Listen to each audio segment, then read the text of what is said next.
এরা থাকে খানকায়, এদের পেট থাকে বড়।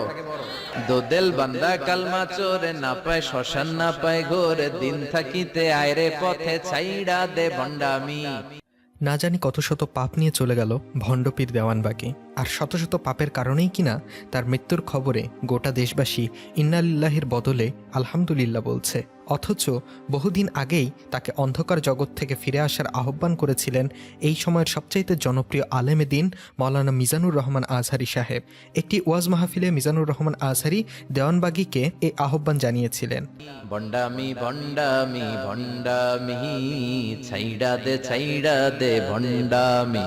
আগে যাই করেছিল সেদিনও যদি এই ভণ্ডপীর আজহারি সাহেবের আহ্বান শুনে দিনের পথে ফিরে আসত, অতীতের সকল কৃতকর্মের জন্য তওবা করত, তাহলে হয়তো আজ তার মৃত্যুর পর মানুষ এভাবে শুকরিয়া আদায় করত না। হতে পারত অন্যান্য আলেমদের মৃত্যুতে সকলের মন যেমন কাঁদে তেমনইভাবে কাঁদত তার জন্য। তবে সেই কপাল হয়নি দেওয়ানবাগীর। কে জানে, হয়তো স্বয়ং আল্লাহ সুবহানাহু ওয়া তাআলাই পাপের সমুদ্রে হাবুডুবু খাওয়া এই ভণ্ডকে হেদায়েত দেননি। 1949 সালের 14 ডিসেম্বর ব্রাহ্মণবাড়িয়ার আশুগঞ্জে জন্মগ্রহণ করে দেওয়ানবাগী নামে পরিচিত সৈয়দ মাহবুব। সেখানকার তালশহর কারিমিয়া আলিয়া মাদ্রাসা থেকে ফাজিল পর্যন্ত পড়াশোনা করেছে সে। ফরিদপুরের চন্দ্রপাড়া দরবারের প্রতিষ্ঠাতা আবুল ফজল সুলতানা আহমেদ চন্দ্রপুরীর মেয়ে হামিদা বেগমকে বিয়ে করে।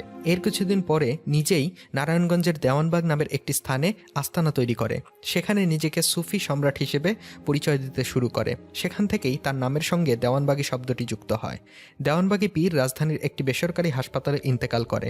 আরামবাগ নিজ বাসায় হৃদরোগে আক্রান্ত হলে উত্তরার আবাসিক হাসপাতালে নেওয়া হয় এবং সেখানেই সে মারা যায়। সে রাজধানীর আরামবাগে দেওয়ানবাগ দরবার শরীফের প্রতিষ্ঠাতা। নানা বিতর্কিত মন্তব্যের কারণে সে বিভিন্ন সময়ে আলোচিত সমালোচিত ছিল। ইসলামপন্থীরা বিভিন্ন সময় অভিযোগ করে দেওয়ানবাগীর পীর হিসেবে পরিচিত সৈয়দ মাহবুব ও তার পরিবারের সদস্যরা সৃষ্টিকর্তাকে দেখতে পান বলে দাবি করে। এছাড়াও ইসলামের বিভিন্ন বিষয়ে ইসলামের নবীকে নিয়েও সে বিতর্কিত মন্তব্য করে বলে তার বিরুদ্ধে অভিযোগ তোলা হয়। তবে তার একজন মুরিদ আব্দুল মান্নান বলেছেন, আত্মশুদ্ধির জন্য আমরা তার কাছে এসেছি, তার ভক্ত হয়েছি, তার কাছ থেকে আমরা অনেক শিক্ষা পেয়েছি, তাই তার মুরিদ হয়েছি। তিনি অনেক বই লিখেছেন, সংস্কার করেছেন।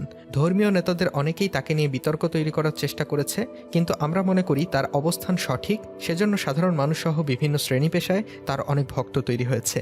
বিপরীতে ঢাকা বিশ্ববিদ্যালয়ের ইসলামী শিক্ষা বিভাগের অধ্যাপক ডক্টর মোহাম্মদ শফিকুর রহমান বলেন, উল্টাপাল্টা ফতুয়া দিয়ে তার উত্থান হয়েছে, ইসলামকে কাটছাট করেছে সে।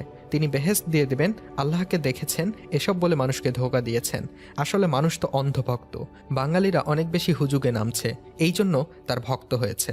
এদিকে সামাজিক যোগাযোগ মাধ্যমে মাওলানা মিজানুর রহমান আজহারি সাহেবের একটি ভিডিও ভাইরাল হয়েছে।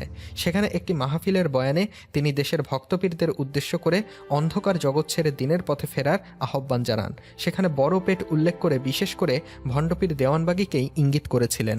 সেখানে আজহারি সাহেব এসব ভণ্ডপীরদের থেকে সকল মুসলিমকে দূরে থাকার আহ্বানও জানিয়েছিলেন। দেওয়ানবাগীর মৃত্যুর পর আজহারি সাহেবের সেই ভিডিওটি আবারও আলোচনায় উঠে এসেছে। প্রায় সকলেই বলছেন, সেদিন আজহারি সাহেবের বয়ান শুনে দেওয়ানবাগী দিনের পথে ফিরে আসলে আজকে তার এমন করুণ মৃত্যু নাও হতে পারত। আজকে সকলে হাসাহাসির বদলে তার জন্য দোয়াও করতে পারত। এছাড়া তার মুরিদরাও ফিরে আসলে তাদের নিজের জন্যই ভালো হবে। এখনও অনেকেই তার গোমরাহির মধ্যে আটকে আছে, এখনও সময় আছে, তারা যেন আজহারি সাহেবের আহ্বানে সাড়া দিয়ে ফিরে আসে। আল্লাহ সর্বশক্তিমান, আল্লাহ চাইলে তাকে হেদায়েত করতে পারতেন। হয়তোবা এই ভণ্ডের নসিবে হেদায়েত ছিল না। একজন মৃত ব্যক্তির নামে খারাপ মন্তব্য করা ঠিক না।